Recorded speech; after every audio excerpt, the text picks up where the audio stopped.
Roma, año 64 después de Cristo. El emperador Nerón ejecuta al líder de una pequeña secta judía. Casi 2000 años después, una magnificente basílica se erige sobre una humilde tumba. Se cree que los huesos que contiene son los de Pedro, un pescador de Galilea. Pedro fue el discípulo que negó a Jesús para poder salvar su propia piel. Era celoso, soberbio, a menudo débil, y aún así se convirtió en el padre de la fe cristiana, un hombre al que se le recuerda como un santo. Muchos de los secretos sobre Pedro no salieron a la luz hasta el pasado siglo. Ahora, gracias a la arqueología y a la ciencia, podemos averiguar quién fue Pedro, cómo se convirtió en el líder de la primera iglesia y si realmente fue su cuerpo el que fue enterrado bajo estas piedras.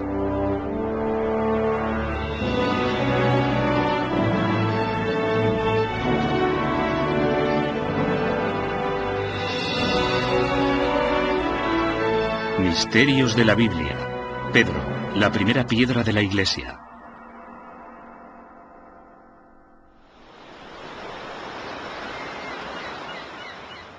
Yo siempre pienso en la película Rocky. Ya sabes, la película americana de Sylvester Stallone. Pedro es, en la historia de Jesús, lo que Rocky es para la gente de Filadelfia.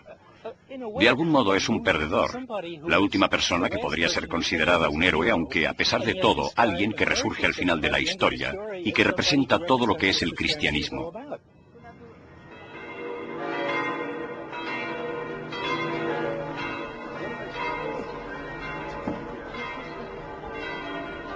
La gran cúpula de San Pedro domina el cielo de Roma. Cada año, millones de personas acuden a la Basílica del Vaticano, de la que se dice que se construyó sobre la tumba del discípulo Pedro, discípulo al que Jesús nombró la piedra sobre la que construiría su iglesia. Algunos acuden al lugar desde donde se expandió el cristianismo por todo el mundo para compartir su devoción y otros por curiosidad.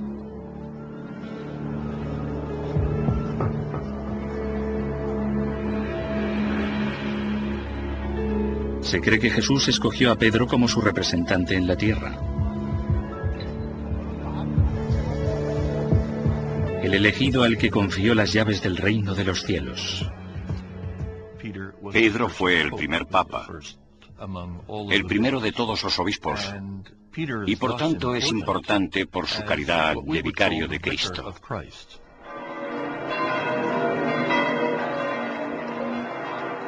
Según la tradición, Pedro abandonó Jerusalén para unirse al apóstol Pablo en el centro del Estado imperial romano. Pero en la Biblia no se menciona nunca que Pedro viajara a Roma, y si lo hizo, ¿dónde están las pruebas?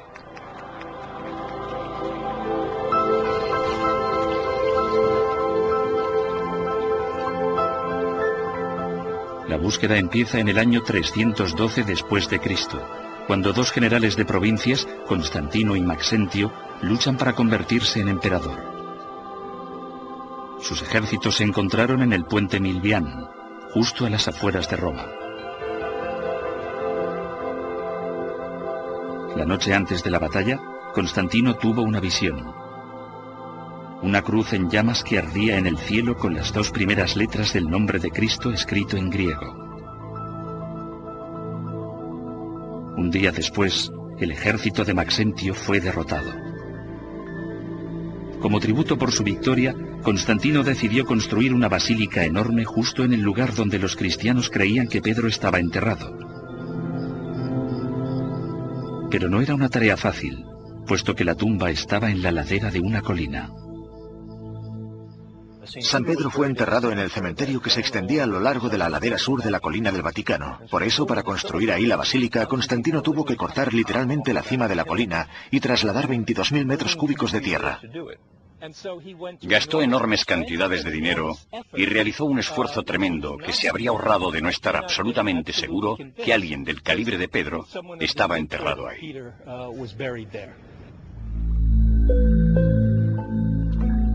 La fortaleza de la tradición cristiana es convincente, pero no decisiva. Existen, sin embargo, pruebas físicas que nos hacen ir bajo tierra. Toda la ciudad de Roma está construida sobre una base de roca volcánica blanda, fácil de excavar. Bajo las calles de la ciudad se excavaron miles y miles de catacumbas para construir cementerios subterráneos.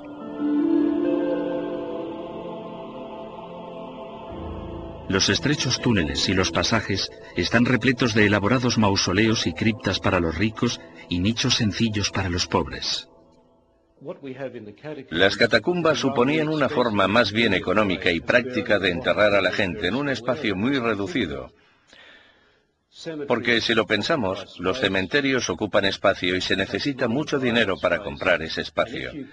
Y si es posible descender varios niveles, porque algunas catacumbas tienen incluso 4 niveles desde la superficie, también es factible enterrar a un mayor número de personas que en un cementerio que discurre por la superficie.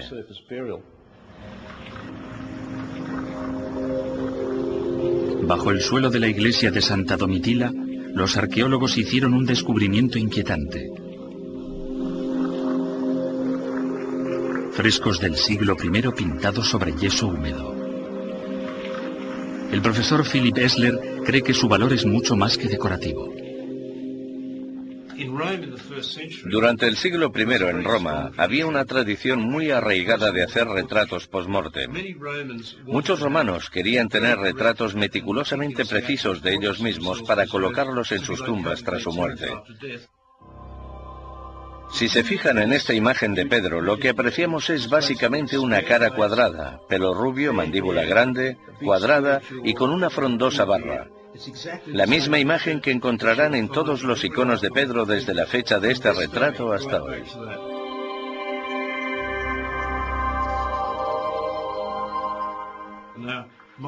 En mi opinión, esta es la representación real del aspecto de Pedro.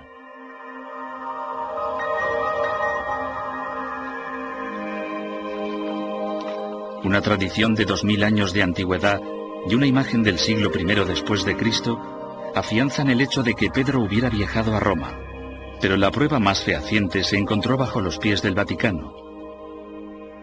En el año 1939, unos arqueólogos que excavaban bajo el suelo hicieron un descubrimiento asombroso. Desenterraron una calle subterránea repleta de magnificentes tumbas del siglo I. Cientos de años antes, Constantino las había enterrado bajo tierra para formar la base de su basílica. Entonces, en uno de los lados, los arqueólogos descubrieron una pared y una tumba que estaba directamente bajo el altar y que tenía todas las características de la tumba de Pedro. Descubrieron que la tumba había sido cubierta por los cristianos con monedas que los peregrinos depositaron durante siglos. Se encontraron cerca de 1.300 monedas sobre dicha tumba. Además de la tumba, los arqueólogos encontraron huesos humanos, aunque pertenecían a más de un individuo. En 1956, una segunda investigación levantó nuevas esperanzas de que esta fuera realmente la tumba de Pedro. Trajeron a una epigrafista romana, o especialista en inscripciones antiguas, de nombre Margarita Guarducci, para que intentara descifrar y analizar las inscripciones que los peregrinos cristianos habían dejado en la lápida sobre la tumba de Pedro. En cuanto comenzó el estudio de las mismas, se percató de que había un pequeño nicho que se había excavado en la pared, y preguntó a los trabajadores del Vaticano qué había habido originalmente en ese nicho. Los trabajadores de entonces respondieron que ahí había habido un conjunto de huesos que se encontraron durante unas excavaciones y que se habían almacenado en una caja junto con otros huesos sobrantes de otras excavaciones y que se encontraban en un almacén bajo la basílica. Un estudio antropológico reveló que esos huesos databan del siglo I después de Cristo y que pertenecían a un solo individuo. Restos de tierra indicaban que habían sido enterrados en el suelo y no en una tumba. Se trataba de los restos de un hombre de unos 60 o 70 años, edad que encaja perfectamente con la de Pedro. Hubo otro descubrimiento que no dejó lugar a dudas sobre a quién pertenecían esos huesos. Esos huesos estaban envueltos con una tela de color púrpura y dorada y se habían colocado en este pequeño nicho repleto de mármol, lo que sin duda es un símbolo de gran respeto. Y en el interior del nicho, sobre los huesos, había otra inscripción que contenía 2 palabras en griego, Petrus Ani, que significa Pedro está dentro.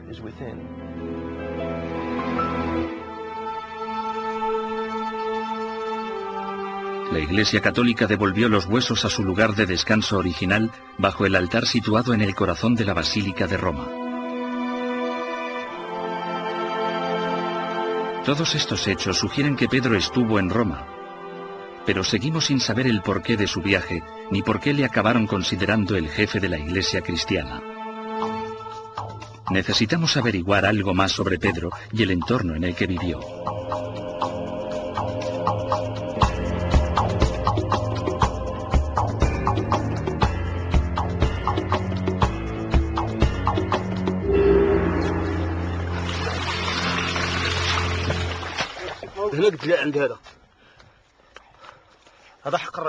Pedro fue el pescador que Jesús encontró en una comunidad pobre de Galilea.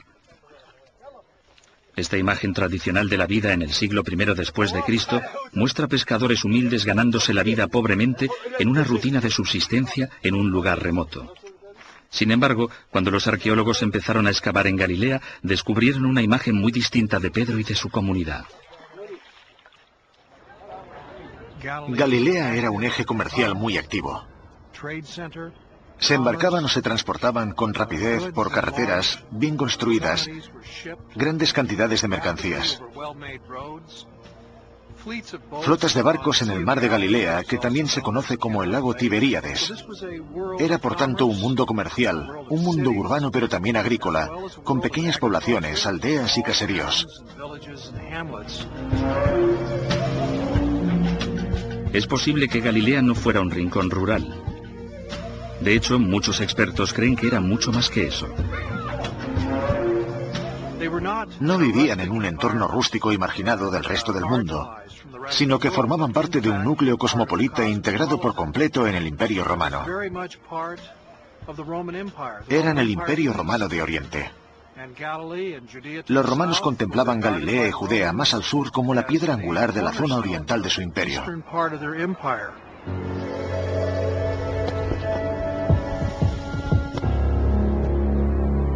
Galilea ofrece más pistas sobre la vida de Pedro.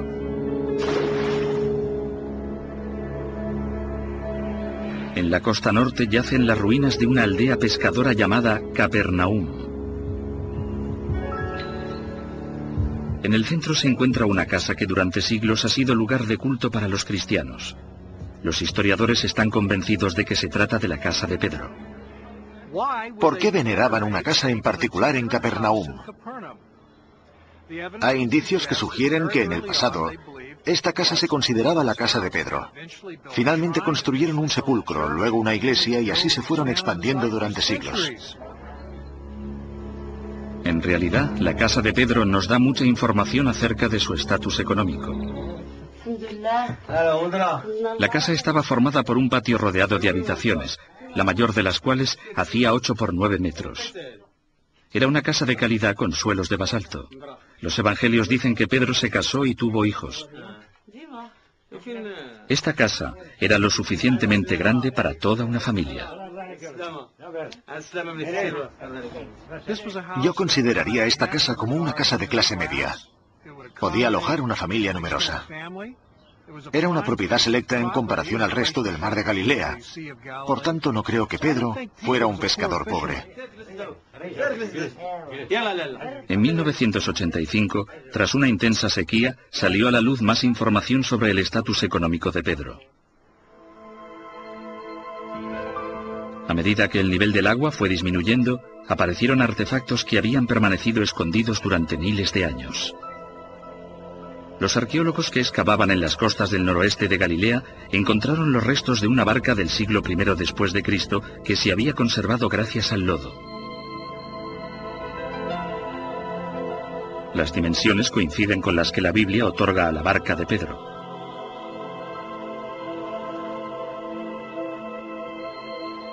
Esta barca necesitaba de al menos 12 personas para moverla.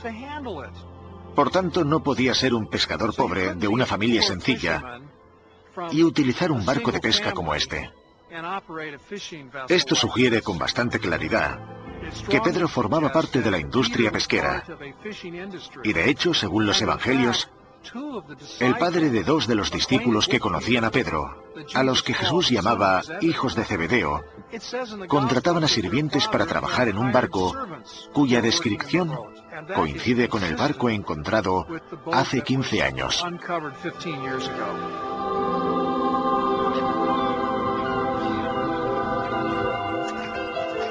¿Por qué Pedro, un hombre de éxito y con familia, abandonaría su estilo de vida para seguir a un joven predicador llamado Jesús?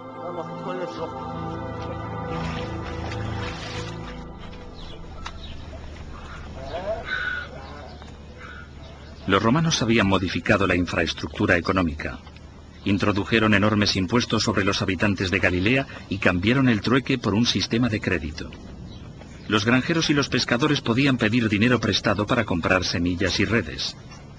Sin embargo, si la cosecha o la pesca no iba bien, las deudas y los impuestos debían pagarse igualmente. Este habría sido un factor importante para Pedro. Como hombre de negocios, Pedro habría adquirido compromisos con sus empleados, además de tener una familia que alimentar.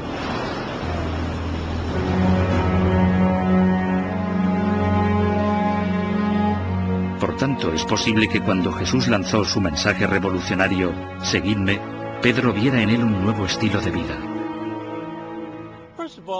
Al principio no era un movimiento grande. Empezó como algo muy pequeño. Jesús se hizo rápidamente con un círculo de seguidores, exactamente 12 discípulos. Todos ellos estaban casados, por lo que ya tenemos 24 más los hijos. Así que tal vez tengamos un séquito de unas 40 o 50 personas errando a su alrededor, siguiéndole de un lado para otro y atrayendo a más gente, aunque probablemente no llegaran a ser muchos más. Galilea también había sido tradicionalmente la cuna de los disturbios políticos. En el pasado se llevaron a cabo levantamientos contra la ocupación romana, hecho que convirtió la llegada de Jesús en oportuna.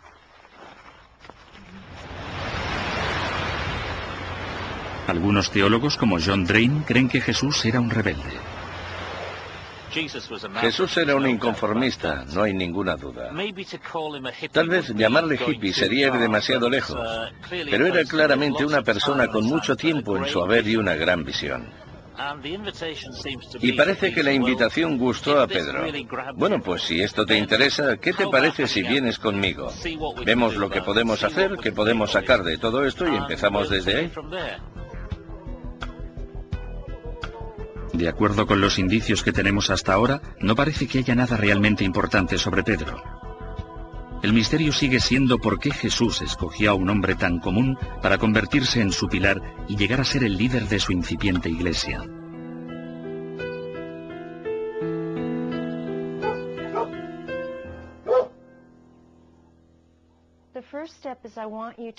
Los psicólogos pueden ayudar a las personas a identificar sus puntos fuertes y sus debilidades. Candice Young ha ejercido durante los últimos 15 años. Una de sus especialidades es evaluar la capacidad de liderazgo. En mi opinión, Jesús, siendo quien era, no solo se fijó en el ego de Pedro, en su precipitación, sus emociones. Todo eso son cosas del ego. Jesús era capaz de ver el alma, o lo que en psicología llamamos el ser, la verdadera personalidad, el carácter. Puede que Jesús tuviera el don de ver el verdadero yo de Pedro, pero aún así, las cualidades de liderazgo tenían que ser evidentes para los demás, y sobre todo para los discípulos.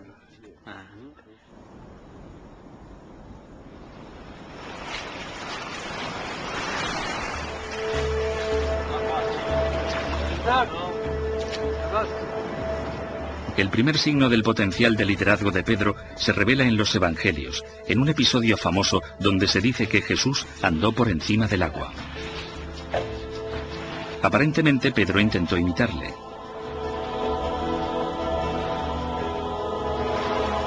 A pesar de que los autores del Evangelio probablemente escribieron esta historia para demostrar que Jesús tenía poderes divinos, el relato también nos da una imagen del personaje de Pedro. Creo que el episodio de andar sobre el agua define realmente la personalidad de Pedro. Es una persona que se atreve absolutamente con todo. Probablemente por eso dijo que sí a Jesús sin pensárselo, a pesar de que seguramente no era lo más apropiado.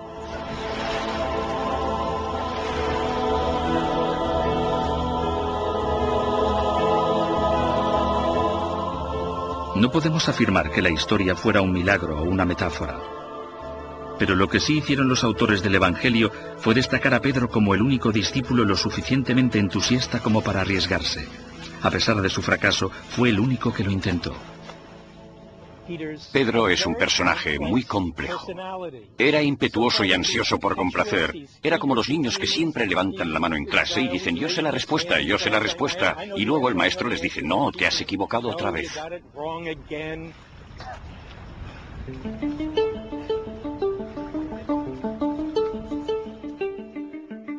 El entusiasmo de Pedro parece ser su única virtud, lo que resulta poco para el líder de una fe nueva a estrenar.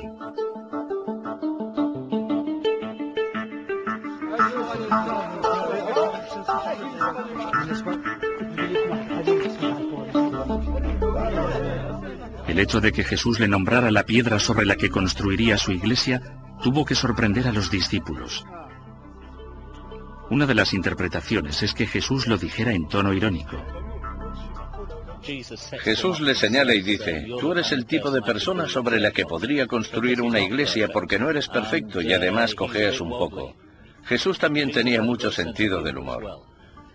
Así que tal y como él dice, supongo que hacía todo ese tipo de afirmaciones con algún que otro guiño que nosotros no podemos ver en las páginas de un libro. De ahí solo sacamos las palabras cuando dice, sí, Pedro, tú eres una auténtica roca, un hombre realmente de confianza, todos lo sabemos. Fijaos en lo que ha hecho. Pero en realidad él era el tipo de hombre que necesitaba en esa nueva forma de ser.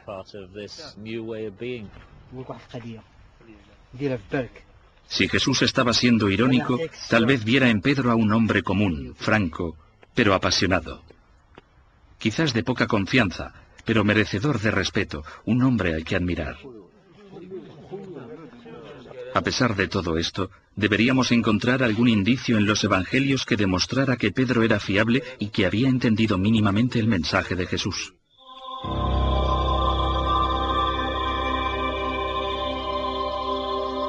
Sin embargo, en el Evangelio de Juan, aparece un incidente en el jardín de Getsemaní, durante el arresto de Jesús, que demuestra que Pedro no entendía su mensaje.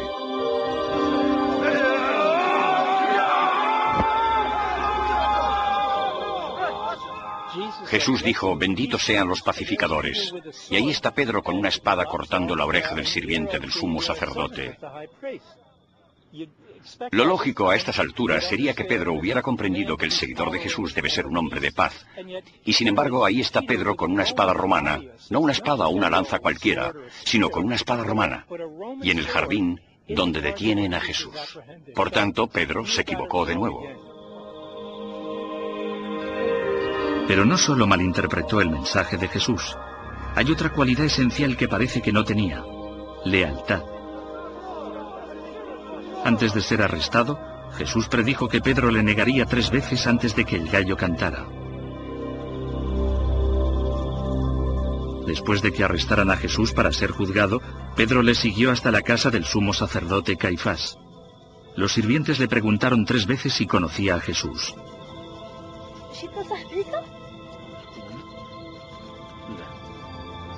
Las 3 veces respondió que no.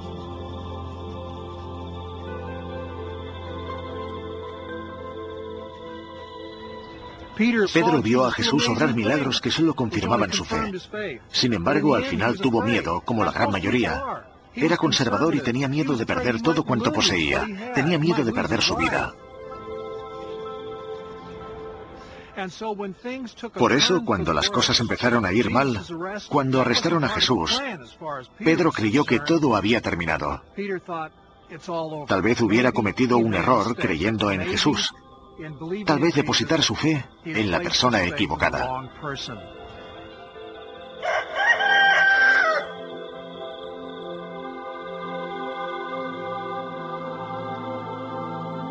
Pedro no parece ser un buen candidato a líder.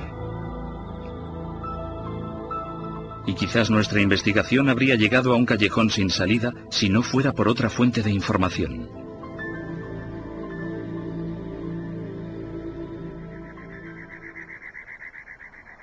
El Nuevo Testamento representa una pequeña muestra de todos los escritos sobre Jesús. Existen muchos textos escritos por cristianos que se omitieron en el Nuevo Testamento porque la Iglesia los consideró inapropiados o demasiado controvertidos. Se trata de los textos apócrifos.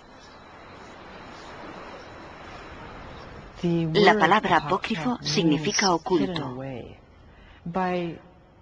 Uniendo una serie de textos de los primeros cristianos, se creó el Nuevo Testamento.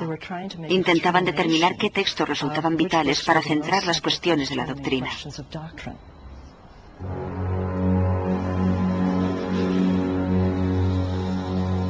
Docenas de estos textos de valor incalculable se descubrieron en Egipto en el año 1945, en el desierto de Nag Hammadi.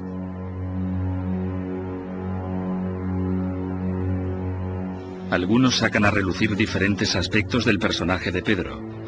El texto llamado La Sofía o Sabiduría de Jesús proporciona una visión completamente distinta del papel de mujeres como María Magdalena. El texto La Sofía de Jesucristo, por ejemplo, no habla solo de 12 discípulos varones, sino que habla de 7 mujeres y 12 discípulos varones a los que se les ordena salir a predicar el Evangelio. María Magdalena aparece como una figura destacada entre todos ellos. Si María Magdalena también fue candidata a líder, esto podría haber generado rivalidad entre ella y Pedro. Una rivalidad que podría ser muy perjudicial para el movimiento. Hay indicios que demuestran que Pedro dejó que su orgullo y sus sentimientos influenciaran su comportamiento, actitud poco apropiada para un líder. El papel de líder de María tuvo su oposición, tal y como podemos imaginar. Se la acusa de inventar cosas y de hacerlo todo por su propio bien. Pedro interviene diciendo: ¿se supone que debemos creer que Jesús la prefería a ella antes que a nosotros? Le dijo: sabemos que el Salvador te amó a ti más que a las demás mujeres. Pero lo que ahora resultaba evidente es que Jesús la amó más que a ellos, y ahí estaba precisamente el problema.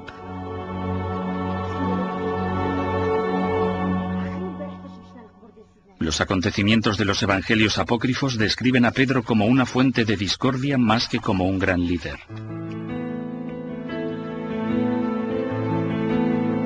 Tras la crucifixión de Jesús, los discípulos quedaron sumidos en un estado de total desesperación. En vez de ser el pilar o una fuente de inspiración, Pedro volvió a su hogar en Galilea. Desde el punto de vista emocional, Pedro estaba absolutamente destrozado. Por eso regresa a su antiguo oficio de pescador.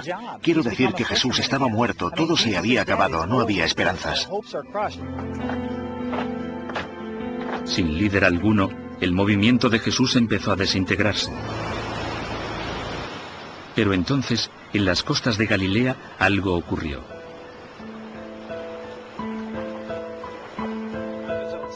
Según los evangelios, Jesús apareció.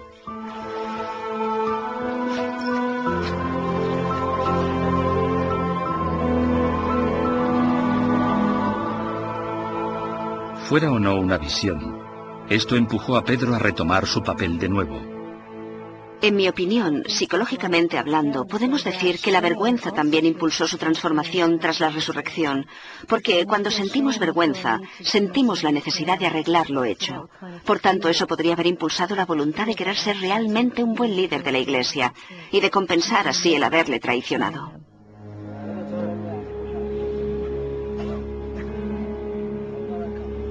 Con la misión aparentemente bien definida, Pedro adoptó el rol de líder del movimiento de Jesús. Con la confianza renovada, guió a los discípulos hasta las calles para que predicaran abiertamente. La Biblia afirma que Pedro descubrió que, al igual que Jesús, él también tenía el poder de sanar.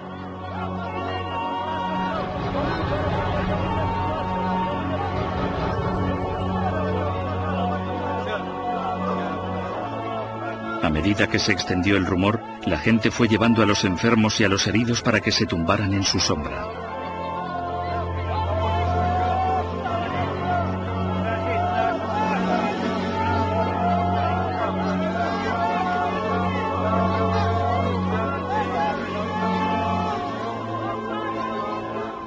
Entre las hazañas de los apóstoles también tenemos la de Pedro curando gente con una sombra o con un pañuelo.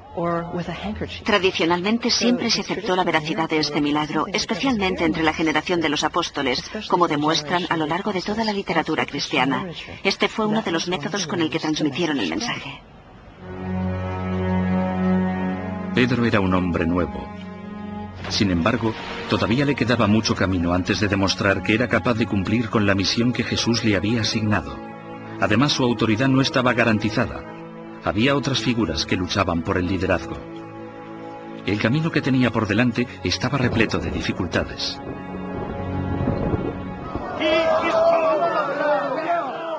Pablo, un radical recién llegado al movimiento, era celoso y apasionado.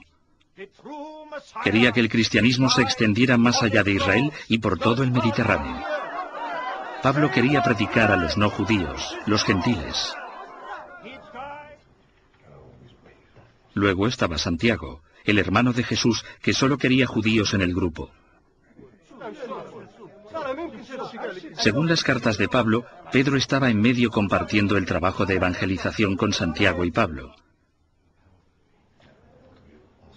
Pero el mensaje clave de las cartas está muy claro.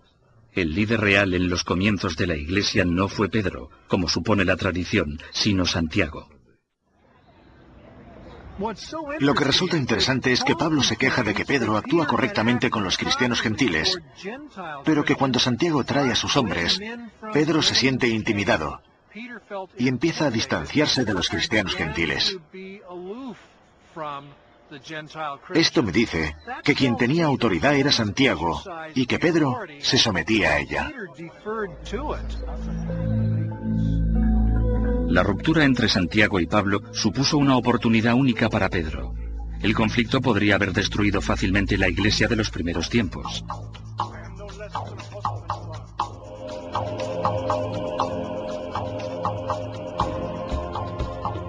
En vez de tomar partido, Pedro viajó por todo el Mediterráneo predicando a gentiles y a judíos. Fue una decisión crucial. Cuanto más viajaba, más se afianzaba su autoridad en las comunidades cristianas. Sin embargo, el liderazgo de Pedro debería superar la verdadera prueba en Roma, la capital del imperio.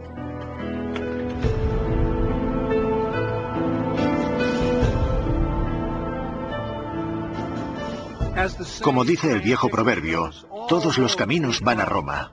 Es cierto. Otra forma de decirlo, sin embargo, es que todos los caminos salen de Roma.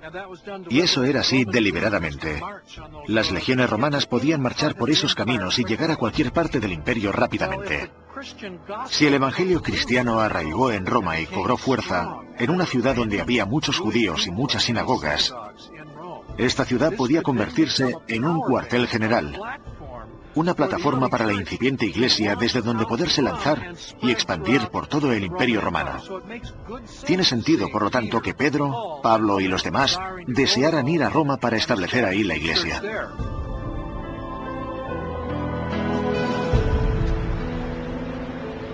Los textos apócrifos dicen que Pedro fue a Roma con su familia, lo que indica que tenía intención de quedarse para siempre. Esto lo corroboran los Corintios en el capítulo 9, donde Pablo menciona que Pedro se lleva a su mujer consigo. De hecho, Pablo dice, solo yo y Barnabás somos la verdadera excepción de la regla. Es como si todos los apóstoles se llevaran a sus mujeres durante sus mandatos.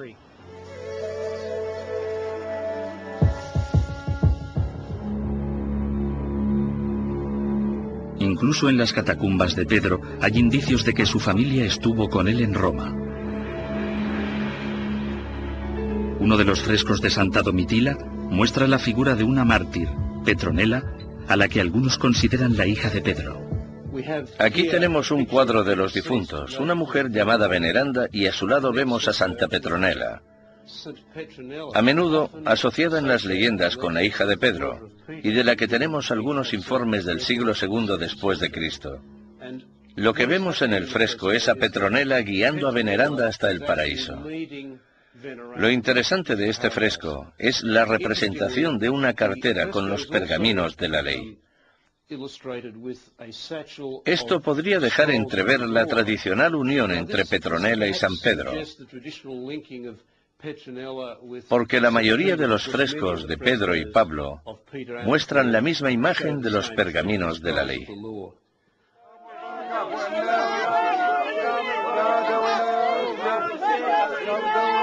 Para establecerse como líder de la comunidad cristiana en Roma, Pedro necesitaba credibilidad.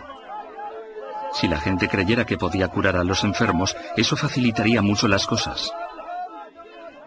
Debía demostrar las afirmaciones de una conexión con la divinidad porque eran demasiadas.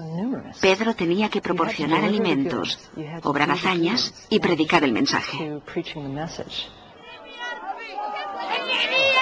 Sin embargo, el intento de Pedro de establecer una iglesia cristiana en Roma se vio amenazado por un mago que con la hipnosis de masas o con algún otro truco persuadió a la multitud de que él también tenía poderes sobrenaturales.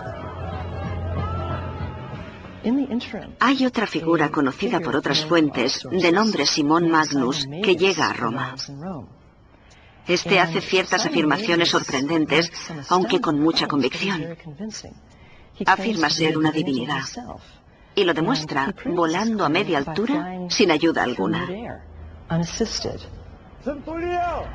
Esto hace que muchos de los nuevos cristianos se aparten de la fe y empiecen a seguir a Simón, puesto que su demostración de poder divino les ha dejado completamente convencidos.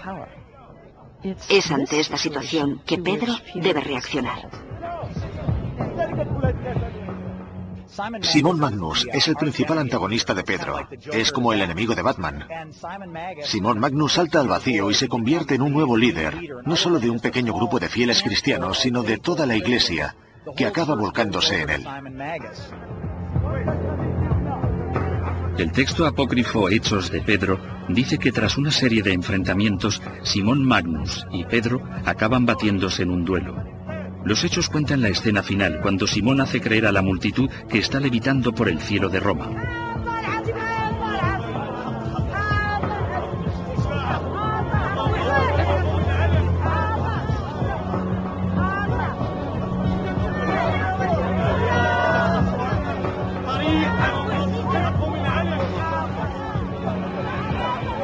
Pedro tiene que detenerle. Pedro se percata de que Simón se mantiene en el aire gracias a unos demonios a los que Pedro responde haciendo una plegaria en contra de esos demonios en nombre de Jesucristo. Los demonios se asustan y sueltan a Simón Magnus, que cae al suelo y se rompe la pierna por 4 puntos. Luego sale en busca de atención médica, pero el médico se equivoca y muere. Fue así como Pedro se deshizo de Simón Magnus.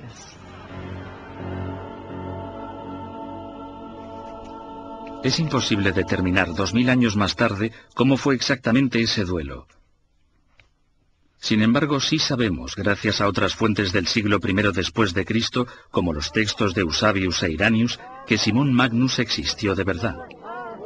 En cuanto a la magia, durante el siglo I después de Cristo era muy común creer en ella y practicarla. A Jesús también se le representa haciendo cosas similares. Que Jesús andara sobre el agua es una clase de levitación. Jesús exorcizaba espíritus, hacía resucitar a la gente, curaba a los lisiados y a los paralíticos, etc. Todo eso formaba parte de la magia en aquellos tiempos. Me refiero a que yo no creo que Jesús hiciera esas cosas, y por eso le llamaban el mago. No existe ninguna otra confirmación de la victoria de Pedro sobre Simón Magnus, pero sí hay indicios de que Pedro saliera airoso.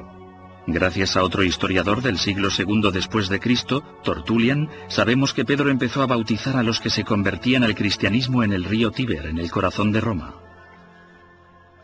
Cuando Tertullian describe la práctica del bautismo, dice que normalmente se lleva a cabo en agua corriente, es decir, en agua que fluye. Afirma que Juan bautizaba en el río Jordano y Pedro lo hacía en el Tíber. Por tanto, según Tertullian y también en mi opinión, es históricamente cierto que Pedro es recordado por bautizar en el río Tíber. Pero el éxito tenía su precio. Las enseñanzas de Pedro cuestionaban la moralidad de Roma. Cuantos más paganos convertía el cristianismo, más se arriesgaba a perder la vida.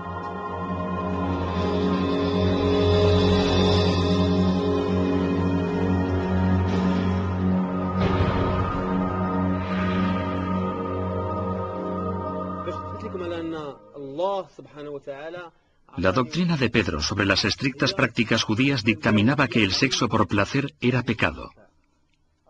Se desaprobaba incluso en el matrimonio y por tanto era solo permisible con fines procreativos. Los hechos de Pedro tienen esta postura acerca del matrimonio y de las relaciones sexuales, las cuales simplemente no debían ocurrir. Y fue precisamente esto lo que le trajo problemas, predicar a las mujeres de los hombres poderosos para que cesaran de mantener relaciones con sus maridos. Evidentemente se suponía que debían seguir casadas, pero no debían involucrarse en relaciones conyugales.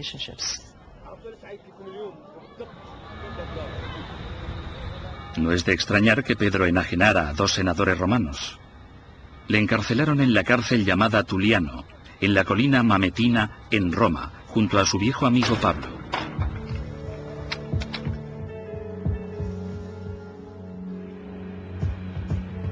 Pero de acuerdo con la tradición, la fe ayudó en su liberación.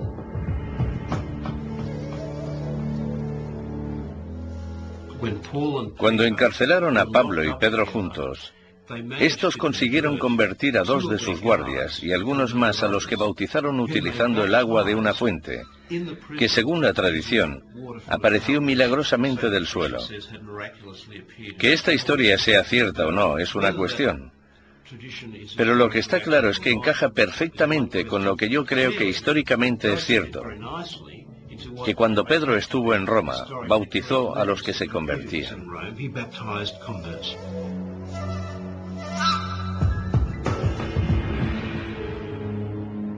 Pedro pudo ser liberado por los guardias a los que convirtió. Sin embargo, aunque él volvía a ser libre, sus problemas estaban muy lejos de terminarse. Pedro y Pablo escogieron una mala época para estar en Roma, alrededor de los años 60. Fueron los años en los que Nerón, el último de los Césares, se encontraba en lo peor de su demencia y tenía todo tipo de conspiraciones contra su vida. Estaba completamente loco. Utilizaba a los cristianos como chivos expiatorios. Cuando surgieron rumores de que él había sido la causa del incendio que arrasó media ciudad de Roma, este culpó a los cristianos.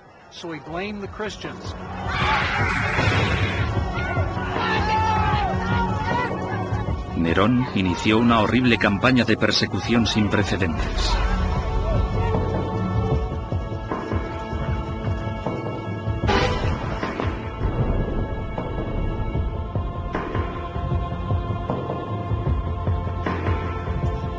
Los hechos de Pedro dejan constancia de un dilema terrible. Podía quedarse en la ciudad con sus hermanos cristianos y morir, o huir para poder luchar más adelante. Una situación muy parecida a la que vivió la noche que arrestaron a Jesús en el patio del sumo sacerdote. Con el instinto de supervivencia a flor de piel, Pedro tomó la decisión táctica de salir de la ciudad. Quizás creyera que sería de más utilidad a la iglesia vivo que muerto.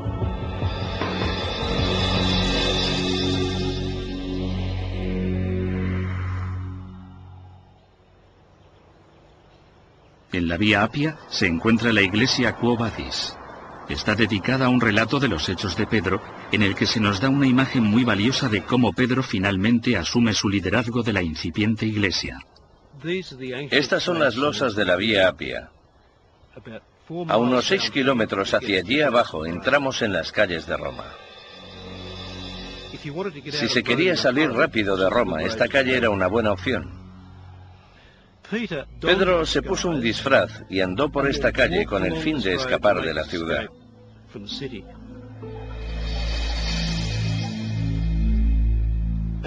Y mientras andaba, en algún lugar cerca de aquí, la tradición dice que vio al Señor venir en dirección contraria hacia la ciudad. Cuando llegó a su altura dijo: Quo vadis domina? ¿A dónde vais, Señor? Y Jesús le respondió: voy a Roma a ser crucificado de nuevo. Entonces Pedro dio media vuelta y regresó a la ciudad para enfrentarse a su terrible muerte. No podemos asegurar que fuera la visión de Jesús o su sentido de culpabilidad lo que hizo que Pedro cambiara de idea, pero todas las fuentes apócrifas concuerdan en que Pedro regresó a Roma. Esta decisión de volver a Roma es tal vez una de las señales más evidentes de que Pedro realmente se convirtió en un líder que podía inspirar a los demás con sus acciones. Pero su propia ejecución no sería la única muerte por la que tenía que luchar. Desde que decidió seguir a Jesús en Galilea, La esposa de Pedro le había seguido a todas partes. Con su regreso a Roma, Pedro tuvo que ver cómo su mujer y más amigos caminaban hacia su muerte.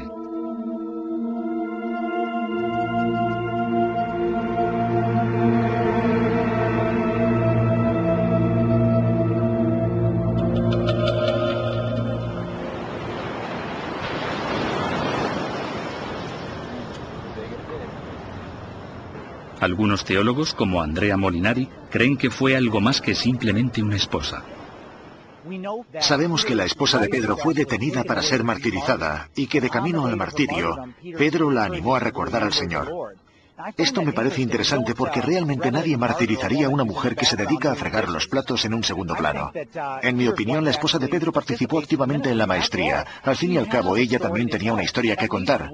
Al menos una historia. Su madre fue milagrosamente sanada por Jesús y además fue testigo de los cambios que experimentó su marido.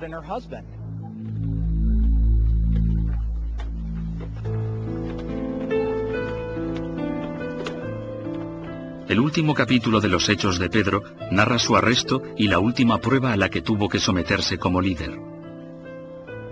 ¿Elegiría al César y la libertad? ¿O a Dios y una muerte segura? Esta vez Pedro no falló a su maestro. Pidió que su muerte no le colocara al mismo nivel que Jesús. Lo que no podemos asegurar es que esto fuera realmente una petición propia o el resultado de una ejecución bárbaramente planificada. Le crucificaron boca abajo en el circo de Nerón, en la capital del mayor reino que jamás haya conocido el mundo.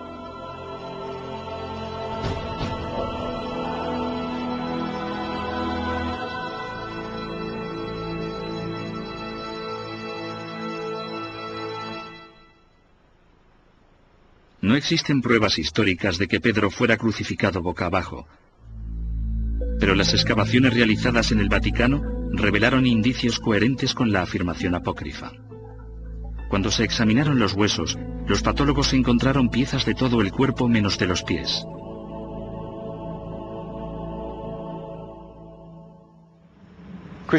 La tradición cristiana evidentemente cuenta que Pedro fue crucificado boca abajo porque no se consideraba digno de ser crucificado como Cristo.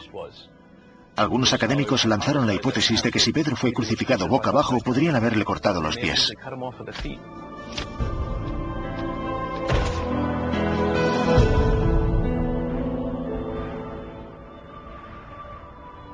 La muerte de Pedro dio a los cristianos la fuerza suficiente para sobrevivir al reinado de terror de Nerón, que acabó suicidándose 4 años más tarde.